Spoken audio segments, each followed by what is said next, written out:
जय श्री राम कृष्ण वंदे जगत गुरु भजन भागीरथी के अविरल परवाह में आप सर्व आत्मीय बंधुओं का हार्दिक स्वागत है, अभिनंदन है। सदा की भांति आज की नित्य सत्संग का प्रसंग है सूतक। यानी हमारे यहाँ सूतक के विषय में चर्चाएं चलती रहती हैं, तो जिस पर आज हम चर्चा करने जा रहे हैं, तो इसमें मुख्य मोटे रूप से संक्षिप्त में हम चर्चा करने जा रहे हैं। सूतक कितने प्रकार का होता है? सूतक दो प्रकार का होता है विशेष मुख्यतः, शुभ और अशुभ, यानी जनानाशोष और मरणाशोष। यानी जन्मने पर लगने वाला सूतक और मृत्यु पर लगने वाला सूतक। अब तीसरा एक होता है ग्रहण सूतक, जो चंद्र और सूर्य ग्रहण के समय। अब हम सूतक अर्थ जानते हैं। सूतक पातक ऐसा भी बोला जाता है, सूतक और पातक। सूतक जन्मने समय और मृत्यु के समय उसको पातक भी लोग बोलते हैं, कुछ सुअ सूतक भी बोलते हैं, ऐसा भी क्या, लेकिन शास्त्रों में इसको सूतक शब्द आया है, दोनों के शुभ अशुभ के रूप में। अब हम चर्चा करने जा रहे हैं जो सूतक के विषय में कि सूतक का अर्थ क्या होता है। सूतक मतलब असौच, अपवित्रता, अशुद्धता, ये अर्थ होता है सीधा। तो जन्मने पर जो अपवित्रता और अशुद्धता होती है, मृत्यु के समय अशुद्धता और अपवित्रता होती है, मुख्यतः सूक्ष्म और स्थूल स्वरूप से, उसके विषय में अलग अलग विषय में चर्चा करने जाते हैं। तो हम एक मूर्त चिंतामणि में एक श्लोक आता है, शास्त्र आधार पर बात है कि तजत कहमादि शिशो विद्यम पवां कृतो नह तितो शुभे अहनि एकादशी द्वादशी कपि नृद्रुध्व सिप्त त्रेषु स्वातः।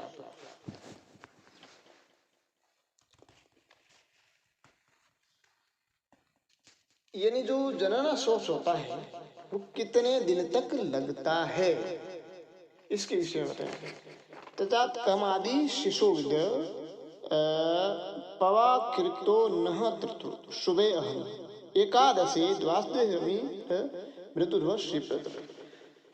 यानी जननाशोष होता है, यानी बच्चा जब पैदा होता है मुख्य रूप से 11 दिन तक वो सूतक रहता है, और 12 दिन तक भी रहता है, कुछ 15 दिन तक, कुछ 21 दिन तक। यानी जब तक नामकरण संस्कार न हो जाए तब तक सूतक रहता है। यानी सूर्य पूजा करके नामकरण संस्कार होता है, तब सूतक की निवृत्ति होती है। और उसमें भी अलग अलग बताया गया है कि 10 पीढ़ी तक का सूतक लगता है। कितना लगता है? जननाशोष में 10 पीढ़ी तक का सूतक लगता है। यानी जिसके प्रसव हुआ है उससे जो 10 पीढ़ी तक है वह ससुराल पक्ष, पियर पक्ष से नहीं, ससुराल पक्ष से 10 पीढ़ी तक के जो है उनको सूतक लगता है, यानी पिता की 10 पीढ़ी। तो 10वीं पीढ़ी यानी जो जिनकी 4 पीढ़ी है, 10 पीढ़ी तक लगता है, और 10 दिन तक का, यानी 11 दिन जो बताए हैं, 15 दिन ये होता है, लेकिन मुख्यतः 10 दिन ही माने हैं, और 11वें दिन उनका जो नामकरण संस्कार हो जाता है। लेकिन कुछ कुलों में अलग अलग परंपराएं रही है, तो जब तक नहीं होगा नामकरण तब तक वो सूतक रहेगा। तो शास्त्रों के अनुसार जो 4 पीढ़ी में जो है संबंधी उसको 10 दिन का सूतक लगता है, और 5 पीढ़ी में उसको 6 दिन का लगता है, और जो 6 पीढ़ी में है उनको 4 दिन का लगता है, जो 7 पीढ़ी में है उनको 3 दिन का लगता है, जो 8 पीढ़ी में उसको 1 दिन का लगता है, और 9वीं पीढ़ी में है उनको 2 पहर यानी 6 घंटे का लगता है, और जिसकी 10वीं पीढ़ी है उनको स्नान मात्र से निवृत्ति हो जाती है। और जो बच्चा जैसा की जो माता होती है उस माँ को 45 दिन का सूतक लगता है, और जिस जगह पर बच्चा पैदा हुआ है वो प्रसूति स्थल होता है, प्रसूति स्थल पर 30 दिन तक अर्थात 1 माह तक का सूतक रहता है। और आजकल हॉस्पिटल में ज्यादा प्रसूति होती है, तो हॉस्पिटल से जाकर के, हॉस्पिटल जाते हैं सूतक लग जाता है, इसलिए घर आकर के हमें स्नान करना चाहिए, स्नान से उस सूतक की निवृत्ति हो जाती है।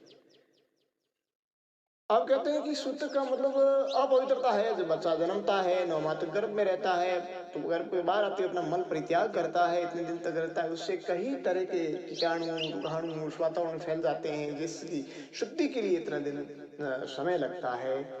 जो कुछ तो स्थूल रूप से होते हैं, जो दिखते हैं, कुछ सूक्ष्म रूप से होते हैं, सारा और दिखते नहीं, उसको इतना समय लगता है, कई सावधानियां रहती है, उन सारा का ध्यान रखने का कारण यही रहता है।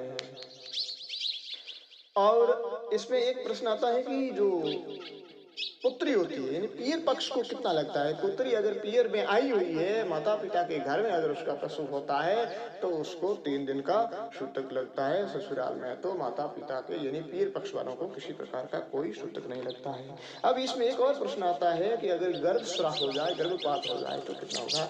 तो 6 माह से पहले यानी 5 मास तक जो गर्भ अगर पातक हो जाता है, गर्भपात हो जाता है, तो जितने महीनों का गर्भ था उतने दिनों तक सूतक लगता है। और 6 माह के बाद में अगर गर्भपात होता है, गर्भ शुरुआत होता है, तो 12 दिन का सूतक लगेगा, यानी सेम वही प्रक्रिया है। अब इसमें एक और आता है कि हम पशु वगैरह पालते हैं, तो पशुओं से पशु जब प्रसव करता है, बच्चा जैसा पैदा करता है, तब कितना सूतक लगता है। तो पशु अगर अपने घर में प्रसव करता है तो पशु का 1 दिन का सूतक लगेगा।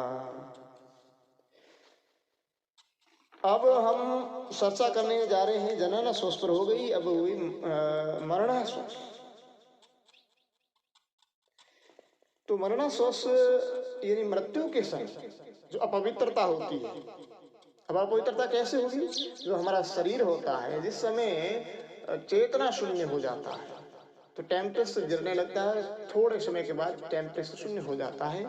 तो इसमें जो जल तत्व होता है वो बदबू दे करके, सुन लग करके इस प्रकार की एक खराब कीटाणु गैसें वगैरह बदबू निकालते हैं, जिससे वातावरण में ऐसे रोगाणु कीटाणु फैल जाते हैं। वो एक सूतक की अपवित्रता होती है। जितनी समय तक ज्यादा वो शव वहां रहेगा, जो निष्प्राण शव होता है, चेतना शून्य होता है, उसको शव कहते हैं, तो शव रहेगा उतना ही वो ज्यादा प्रभाव डालेगा, इसलिए होता है। तो इसमें भी ये बताया गया है मरण शोष पर, मरण पर अशोष का मतलब अपवित्रता, शोष का मतलब पवित्रता। तो सूत के मृत के कुरियात शास्त्र में आता है। प्राणायाम मंत्रकम,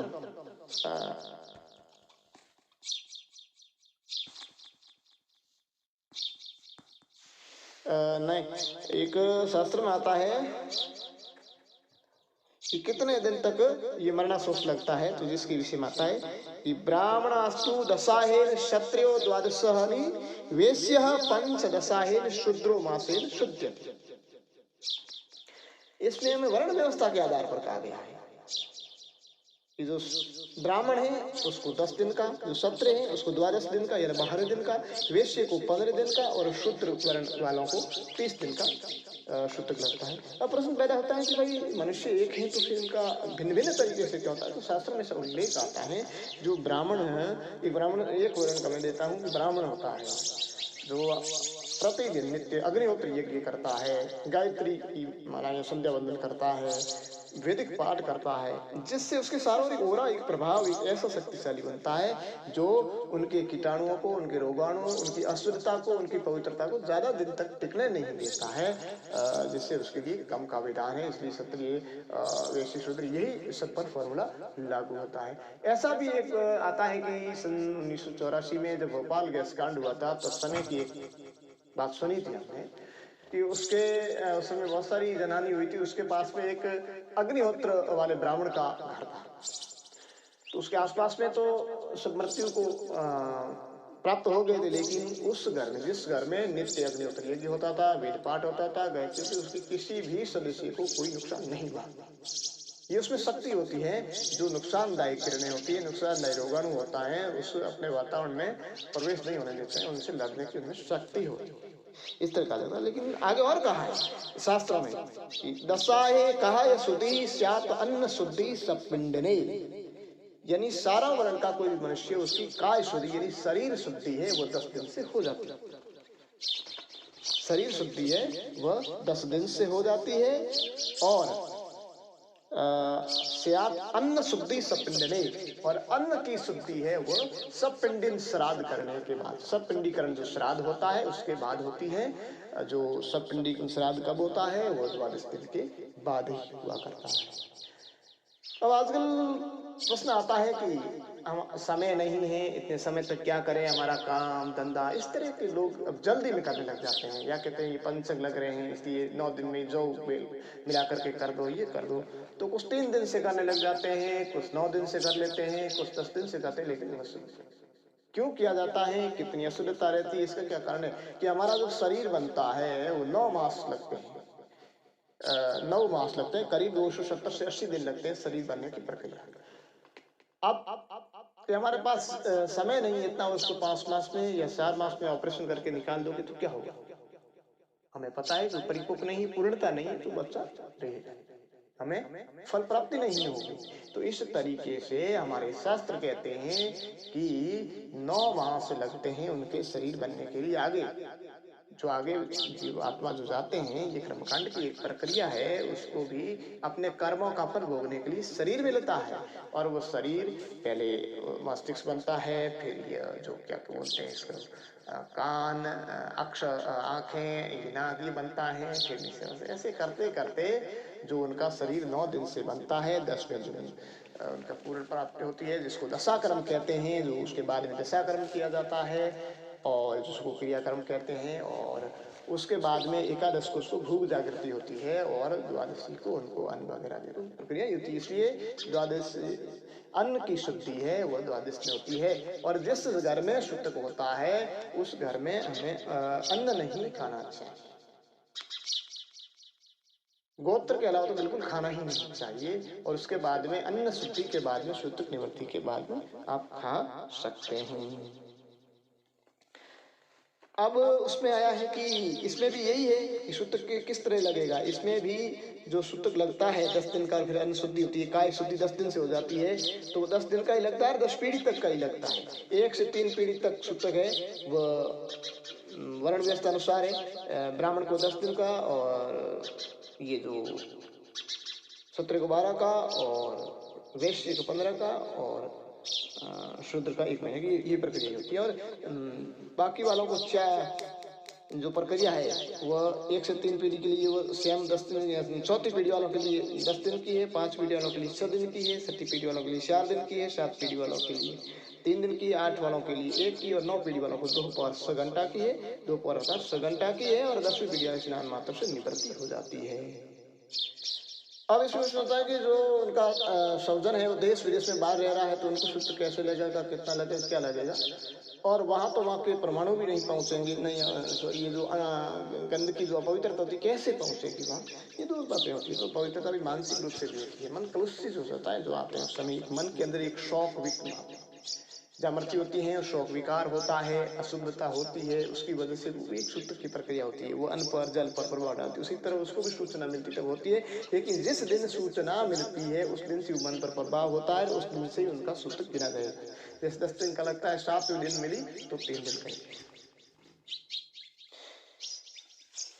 तो मरण सूतक होता है, उसमें हमें क्या करना चाहिए और क्या नहीं करना चाहिए, इस पर भी हम चर्चा करते हैं कि हमें क्या करना चाहिए या क्या नहीं करना चाहिए। देश विदेश के लिए तो शास्त्र में आया है, ये मन करते कि देशानुगतः कचिश्रेण्योदो यह निर्दर्शनम यसे दस्रस्त्रस्य तावदे वासुचित भवेत। ये मतलब देश विदेश में सूचना के लिए आ गया है। अब क्या करना चाहिए क्या नहीं करना चाहिए इसके विषय में, तो इसके विषय में आया है कि शास्त्रों में आशीर्वादम देव पूजाम प्रत्युत्थान अभिवंदनम पर्यंके शयनम स्पर्शम न कुर्यात मृत सूतके। यानी मृत सूतक में किसी को आशीर्वाद नहीं देना चाहिए, देव पूजा नहीं करनी चाहिए, मंदिर को सुना है, माला को सुना है, पवित्र पुस्तकों का सुना है, ये नहीं करना चाहिए। और प्रत्यु उत्थान यानी उठ करके आने वाले का अभिवादन नहीं करना चाहिए, स्वागत नहीं करना चाहिए, नमस्कार प्रणाम नहीं करना चाहिए, अभिवंदन नहीं करना।